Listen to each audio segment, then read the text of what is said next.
হাড় ক্ষয় বা অস্টিওপোরোসিস একটি নীরব ঘাতক। হাড় ক্ষয় হয়ে গেলে একটি সময় সামান্য আঘাতেই হাড় ভেঙে যাওয়ার ঝুঁকি থাকে।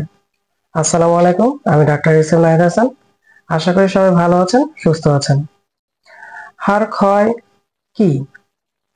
হাড় ক্ষয় হলো এমন একটি অবস্থা যেখানে হাড়ের ঘনত্ব ধীরে ধীরে কমে যায়, হাড় পাতলা হয়ে যায় এবং একটা সময় হাড় ভেঙে যাওয়ার সম্ভাবনা থাকে। হাড় ক্ষয় হয়ে যাওয়ার মূল কারণ কি? আমাদের চেম্বারে অনেক সময় অনেক পেশেন্টই জিজ্ঞাসা করেন যে, ডাক্তার সাহেব, আমি তো সব ঠিকঠাক থাকি, সবকিছুই করি, তারপরেও এই হাড় ক্ষয় হয়ে যাওয়ার কারণটা কি? হাড় ক্ষয় হয়ে যাওয়ার পেছনে মূল কারণগুলা: এক হচ্ছে বয়স বৃদ্ধির সাথে সাথে হাড়ের ঘনত্ব কমে যায়। দ্বিতীয়ত ভিটামিন ডি এবং ক্যালসিয়ামের অভাবের কারণে হাড় ক্ষয় হয়ে যায়।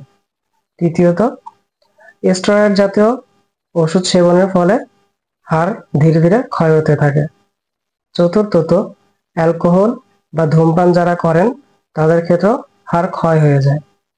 পঞ্চম, যারা নিয়মিত ব্যায়াম না করেন, খেলাধুলা না করেন, তাদের ক্ষেত্রেও হাড় ক্ষয় হয়ে যায়।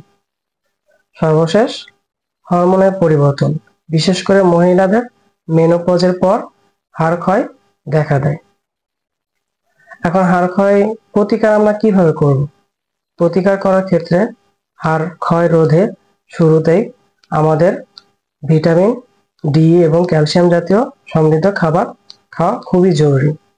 তারপর নিয়মিত রোদে থাকা বা রোদে কিছুক্ষণ হাঁটা, নিয়মিত ব্যায়াম করা, অ্যালকোহল ধূমপান এই জিনিসগুলো এড়িয়ে চলা। আর এছাড়াও আলাদা ভিটামিন ডি সমৃদ্ধ সাপ্লিমেন্ট নিতে পারেন।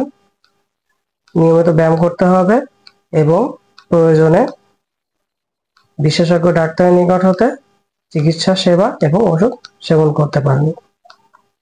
পরিশেষে এটাই বলি যে হাড় ক্ষয় একটি নীরব ঘাতক, তাই এটি নীরবে হয়ে থাকে।